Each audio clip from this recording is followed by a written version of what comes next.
Zeidoktor here, and this episode of the Typical Manga Review is going to be dedicated to My Hero Academia, Chapter 115, Unleashed. And we take a little bit of a departure from where we've been recently. We start with a guy in kind of a dingy-looking apartment. He's got a little bit of an internal monologue going.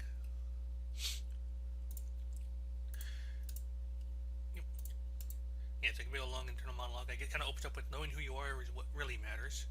Strong enough to work with a satisfied expression, that's no good. Then you see it kind of like in a little black box next to it. I think it's lovely. Everything in the world, I'm just another model citizen. What am I doing, you ask? Just my usual routine. Something special. My day starts when I grab a smoke and do some people watching. And we're kind of getting some recap here. Like, it's been half a month since the fight with All for One. At this point, like, we're kind of going a little bit back in time here, or changing time around. Like, there's a bit later on that says that this is kind of running concurrent with the provisional exam. Anyway, like he's talking about how like all the talking heads on TV and internet just like keep making people uneasy with all their constant bickering and blathering. Like there's one guy like one horn anchor is like pretty much like talking about like we're gonna see big changes in our day-to-day lives. We ought to be looking into how those changes will present themselves and what we can do. And in the monologues, like, you're different, Miyagi. I respect that. I don't. If we're being honest, and then the anchors continue like if that perhaps All Might just got too big for everyone's own good, like so big that we lost sight of things. And the monologue goes on that change is a big deal for an average person. The hero took over the #1 spot as an endeavor. Like, most of the growing unease centers on him, and that makes sense. He's not the kind of person the public can readily accept. And then we see like there's a report, just like a man on the street being interviewed. Like, not like I really got anything endeavor, but you can't help but compare the guy to All Might. And the monologue goes on to explain that he's too rough. He's just an average guy playing superhero. He's a real superhero. The ground just sort of fell onto his unqualified head. It's not a good situation for him either. And right below that, we can see a bunch of Moogle searches, Kupo, saying Endeavor, Endeavor Hero, Endeavor Hate, Endeavor Scary, Endeavor Incident Resolution, Endeavor Cool. It takes a while to get to something positive.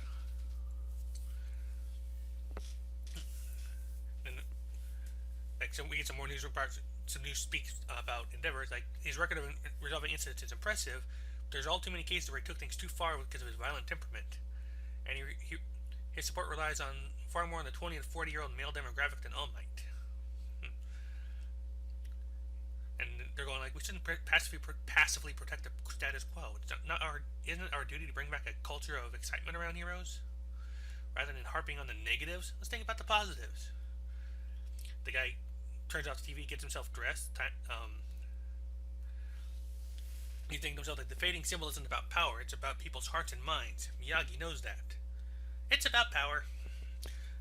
Like, I am here. Inspirational words for those on the right side of the law.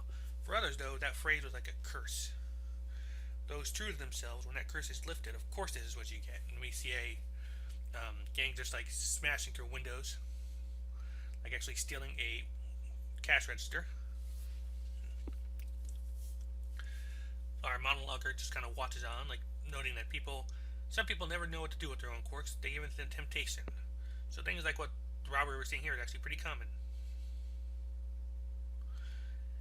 We see a hero kind of jump in, but before he can actually do it, another member of that gang just like smacks him from behind with a pipe. They know that the big guy actually ripped off the entire damn counter from the place they robbed.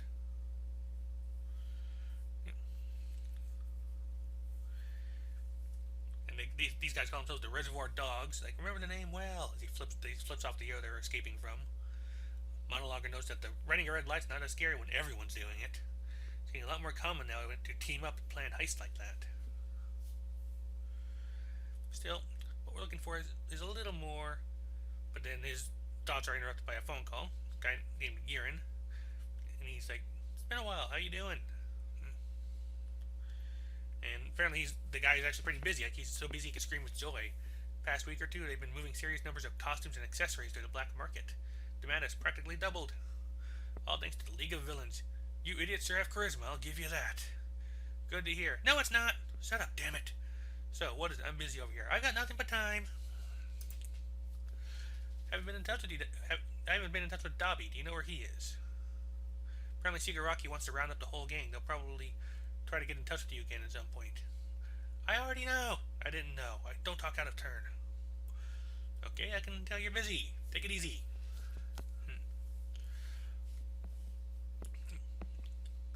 Yeah, the narration goes on that the League of Villains is spreading out, hiding, trying to elude investigators. So if they're meeting up, it must be about expanding the organization again. Elsewhere, we're seeing, we do kind of see where Dobby is up to. And he is burning people alive. As he is wont to do. But we also see the other guys in their civilian personas. I don't remember all their names, but we've got him, the one guy there, we got, the lizard guy that admired Stain. But we see our monologue, he's like stumbling forward, saying he's got to put it on, he's going to come apart.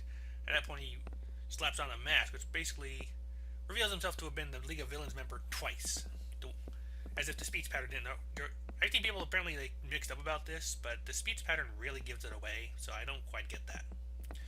Anywho. Let's see. He kind of explains his backstory here. He got his kicks doing bad things too when he was long ago. His quirk is double. I can make one thing into two. It's a real simple power. I'd make a clone of myself, and that clone would make another. Before I knew it, I had a whole team of doubles assembled. And he basically had his doubles serving on him hand and foot as their, well, he kind of lorded over them as king. But doubles weren't very happy about that, and his doubles nearly killed him. And nothing he doubled would go away until it took a certain amount of damage, so he couldn't just like dispel them either. All the twices started arguing like who is the original, about who the original one was, and that continued, and that went on for 9 days. And it ended when all the doubles massacred each other and then vanished. Ever since then, and it's been traumatic enough for the guy that he's never been quite sure if he's actually the real Twice. And he thinks to himself that there's no place for insane guys like me in society. As for the people who heroes like to save, yeah, they're always the good, virtuous ones. Anyway, I finally accepted me for me and decided to make myself useful to the League of Villains, because I want to be okay with me being me. What I'm searching for now is other people just as crazy as I am. At which point he kind of comes across the flaming scenes, like the aimless wacko looking for a place to belong. And he pretty much sees where Dobby is, where he's apparently burned everyone to a point where he's fused them with their truck. And he thinks that there are so many capable men, and all they can do is think to do is rob a convenience store. You think a group this big might just, have bigger goals than that. And Dobby, wearing what looks like kind of like a plague doctor costume, is like, you're all sick, you need a cure. Or maybe Raven to be more accurate. No, wait, no, that's not Dobby. Never mind. That mixed me up the first time I looked at the chapter, but I kind of realized my mistake now. This is a different guy. He's wearing he's wearing bird costume. The next, one of his guys basically calling some overhaul, and basically he's just robbing the guys from earlier. Yeah, it's just kind of going on. I'm surrounded by sickness here, there, everywhere. And Twice looks on, but now those nutjobs are starting to carve out a place for themselves in this world. Like, okay, to ask or not to ask. Apparently he's going to try and approach them. Whether it's us or the heroes, everyone's starting to take a different look nowadays. Knowing who you are is what really matters. Who you want to become, what you want to do, it's real important. Then we cut things out a bit, and then narration breaks away from Twice to while Class A was taking the provisional license exam.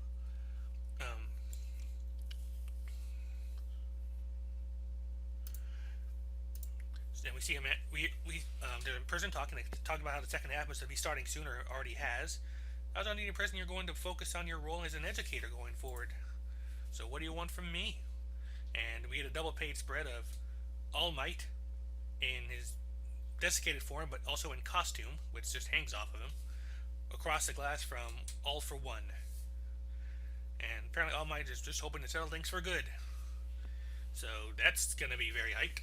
Next week we're going to get a whole All for One Hannibal Lecter thing going. That's going to be fun.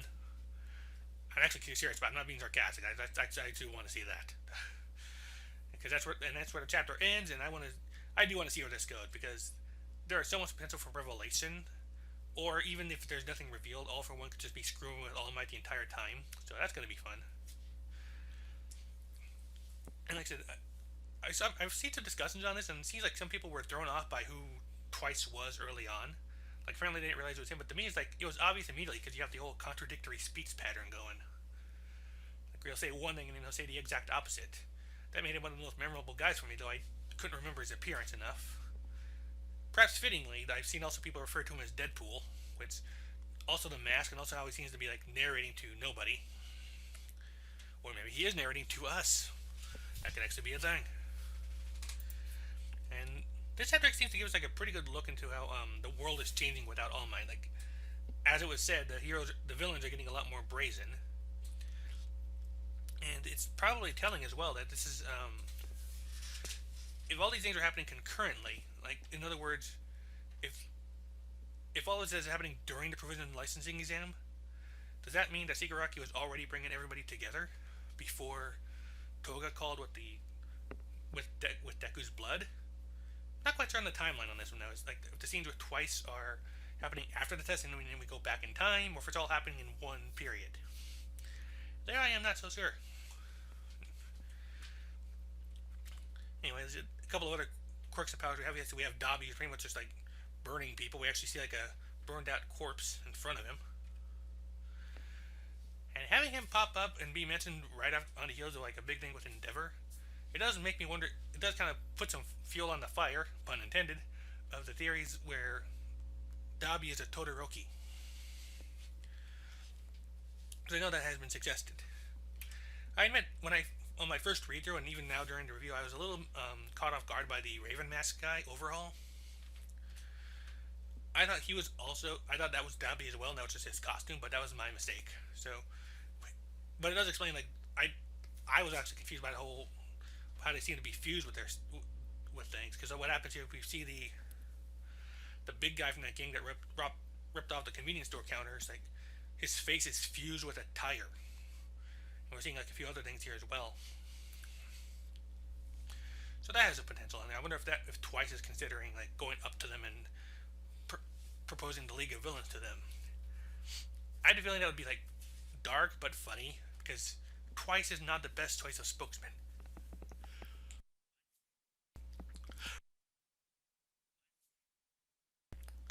Right?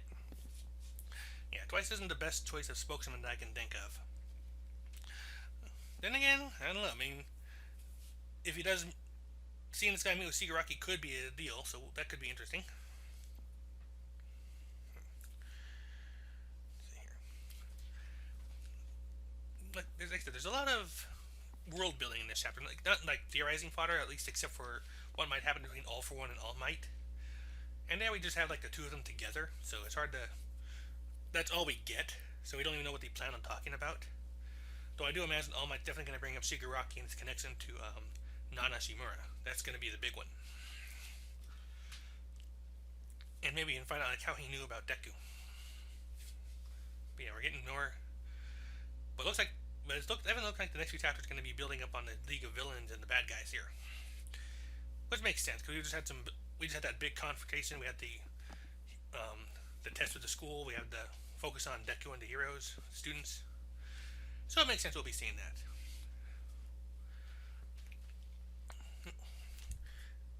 Otherwise, I'm not quite sure there's much else really for me to go into. Like, nothing that's really come to mind or I've seen brought up anywhere that's struck me as something I really need to get into. So I'm going to go ahead and call it a review at this point. Once again, though, this has been the typical manga review of My Hero Academia, chapter 115. Let me get back to where the title was here. Got to click back a little bit. Yeah, there. Unleashed. That's chapter 115, Unleashed. Okay. And for these slow weeks, I might start, when there's only like one chapter, like a One Piece break and none of the monthlies are up, I might start trying something different here.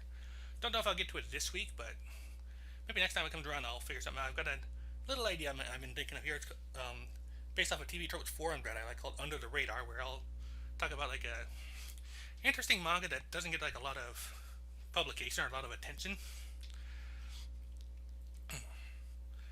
Like, trying to think how to say here. Yeah, just pretty much just that. Like, it may not necessarily be even available in English yet. Just something I came across while reading on different sites.